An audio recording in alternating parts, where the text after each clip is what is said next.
बिहार की राजनीति में हलचल तेज हो गई है। कांग्रेस के कुछ नेता चाहते हैं कि पार्टी राज्य में अकेले चुनाव लड़े, तो कुछ गठबंधन को लेकर संशय में है। क्या कांग्रेस को महागठबंधन से बाहर निकल जाना चाहिए? अगर कांग्रेस अलग लड़ती है तो उसका भविष्य क्या होगा, और अगर गठबंधन में रहती है तो उसे क्या फायदा होगा? इन सभी सवालों के जवाब के लिए इस वीडियो को अंत तक जरूर देखें। नमस्कार, मैं हूं नेहा सिंह और आप देख रहे हैं मेट्रो 24। बिहार में कांग्रेस का एक लंबा इतिहास रहा है।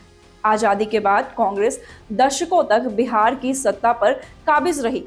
1990 के दशक में मंडल राजनीति और क्षेत्रीय दलों के उभार के बाद कांग्रेस कमजोर हुई। 2005 के बाद से कांग्रेस राज्य में महज एक सहयोगी दल बनकर रह गई है। 1952 के पहले विधानसभा चुनाव में कांग्रेस ने शानदार जीत हासिल की थी। 1980 के दशक तक बिहार में कांग्रेस मजबूत थी, लेकिन बाद में जातीय राजनीति के कारण कमजोर होती चली गई। 1990 में लालू प्रसाद यादव के उभार और सामाजिक समीकरणों में बदलाव के चलते कांग्रेस सत्ता से बाहर हुई। 2005 से कांग्रेस ने गठबंधन की राजनीति अपनाई, लेकिन हमेशा छोटे भाई की भूमिका में। 2015 में कांग्रेस को महागठबंधन में आरजेडी और जेडीयू के साथ गठजोड़ से कुछ फायदा हुआ, लेकिन 2020 में उसकी सीटें घट गई। हाल ही में कांग्रेस के वरिष्ठ नेता किशोर कुमार झा ने कहा कि कांग्रेस को बिहार में कम से कम 100 सीटों पर चुनाव लड़ना चाहिए, नहीं तो पार्टी को अकेले चुनाव लड़ने पर विचार करना चाहिए। कांग्रेस विधायक प्रतिमा कुमारी तो यहां तक कहती हैं कि पार्टी को 243 सीटों पर अकेले ही चुनाव लड़ना चाहिए। वहीं वरिष्ठ नेता तारिक अनवर ने कहा कि अब वक्त आ गया है कि कांग्रेस को स्पष्ट करना चाहिए कि वह गठबंधन की राजनीति करेगी या अकेले चुनाव लड़ेगी। अब सवाल उठता है कि इन बयानों का क्या मतलब है। कांग्रेस के भीतर मतभेद बढ़ रहे हैं। पार्टी के कई नेता गठबंधन से नाराज दिख रहे हैं। दरअसल कांग्रेस को अपने रुख को स्पष्ट करना होगा। कांग्रेस को तय करना होगा कि क्या वह गठबंधन में रहते हुए अपने अस्तित्व को बचा सकती है या अकेले चुनाव लड़ने की हिम्मत कर सकती है। लेकिन अब सवाल उठता है कि आगामी बिहार विधानसभा चुनाव के मद्देनजर सूबे में कांग्रेस की स्थिति कैसी है। बिहार में अगले विधानसभा चुनाव में कुछ महीनों का फासला है। महागठबंधन और एनडीए के बीच सीधी टक्कर होगी। ऐसे में कांग्रेस का स्टैंड महत्वपूर्ण होगा। 2020 में कांग्रेस ने 70 सीटों पर चुनाव लड़ा और 19 सीटों पर जीत दर्ज की, लेकिन सीट शेयर घटने से पार्टी की स्थिति कमजोर हो गई। कांग्रेस अगर गठबंधन में रहती है तो उसे कितनी सीटें मिलेगी, यह अहम मुद्दा होगा।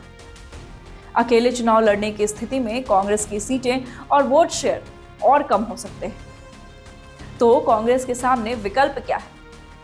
कांग्रेस के सामने अब दो रास्ते हैं। पहला रास्ता है महागठबंधन में बने रहना। इससे फायदे हैं बीजेपी के खिलाफ एकजुटता और सरकार में भागीदारी, जबकि नुकसान की बात करें तो वो है गठबंधन में आरजेडी का दबदबा, सीमित सीटें और नेतृत्व की अस्पष्टता। कांग्रेस के लिए दूसरा विकल्प है अकेले चुनाव लड़ना। इसमें अगर फायदे की बात करें तो वे अपनी स्वतंत्र पहचान बनाना है और संगठन को मजबूत करना है, जबकि नुकसान पर गौर करें तो इससे पार्टी को सीटों का नुकसान है और तीसरे स्थान पर खिसकने का भी खतरा है। लेकिन 2020 के आंकड़ों को देखें तो कांग्रेस की जीतने की क्षमता कम रही है, जिससे अकेले चुनाव लड़ने का निर्णय जोखिम भरा हो सकता है। तो कांग्रेस के लिए सही रणनीति क्या होनी चाहिए? कांग्रेस को महागठबंधन में रहते हुए ज्यादा सीटों की मांग करनी चाहिए या कांग्रेस को 100 से ज्यादा सीटों की मांग करनी चाहिए? कांग्रेस को संगठन मजबूत करने पर फोकस करना चाहिए। इसके लिए कांग्रेस को जमीनी स्तर पर काम करना होगा। बिहार में युवाओं की बड़ी आबादी है, उन्हें कांग्रेस के साथ जोड़ना होगा। पार्टी को एक मजबूत और विश्वसनीय नेता आगे लाना होगा। जातीय और सामाजिक समीकरणों को ध्यान में रखते हुए नई रणनीति बनानी होगी। बीजेपी और आरजेडी दोनों से अलग पहचान बनानी होगी। आगामी विधानसभा चुनाव में कांग्रेस की भूमिका पर भी विचार करना होगा। अब सबसे बड़ा सवाल है कि कांग्रेस के पास भविष्य की संभावनाएं क्या है। अगर कांग्रेस अकेले लड़ती है तो उसे कुछ वोट शेयर हासिल हो जाएगा, लेकिन सत्ता से दूर रहना पड़ेगा। अगर गठबंधन में रहती है तो उसे आरजेडी और जेडीयू के बीच अपनी स्थिति मजबूत करनी होगी। बीजेपी और आरजेडी दोनों के खिलाफ एक नई रणनीति बनानी होगी। 2025 के चुनावों को ध्यान में रखते हुए कांग्रेस को अपनी भूमिका तय करनी होगी।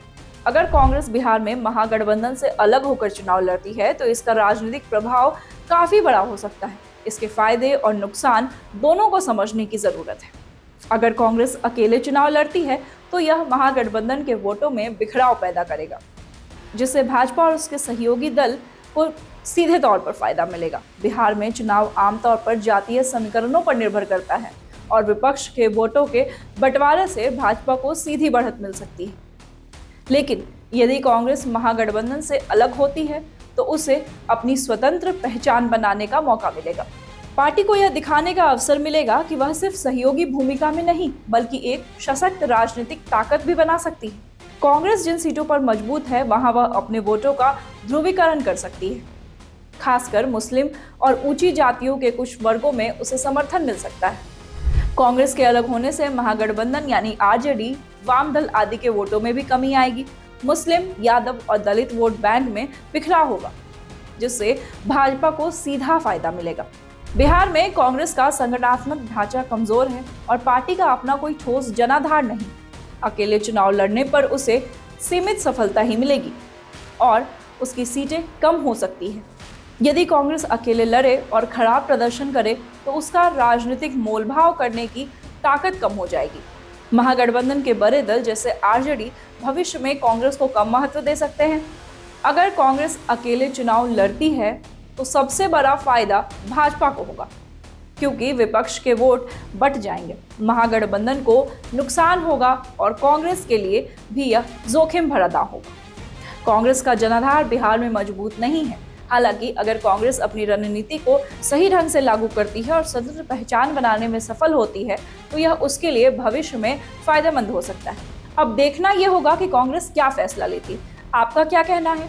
कांग्रेस को अकेले चुनाव लड़ना चाहिए या महागठबंधन में रहना चाहिए? कमेंट करके हमें जरूर बताएं। इस वीडियो को लाइक करें, कमेंट करें और चैनल को सब्सक्राइब करें।